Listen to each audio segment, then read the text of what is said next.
नसीराबाद में छावनी परिषद द्वारा संचालित उड़ान स्कूल के बच्चों को रविवार को अजमेर में रेल म्यूजियम व नारेली तीर्थ का भ्रमण कराया गया, जिसमें स्कूल के बच्चे, उनके अभिभावक, staff, principal doctor Ravi Pathariya, speech therapist Bharti Nagwan, विशेष शिक्षक पांचू सिंह ने भाग लिया।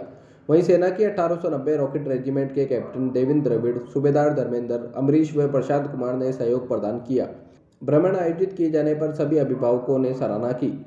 डॉक्टर रवि पथरिया ने बताया कि इस प्रकार के भ्रमण से विशेष बच्चों में समानता की भावना आती है व उनका बौद्धिक विकास होता है।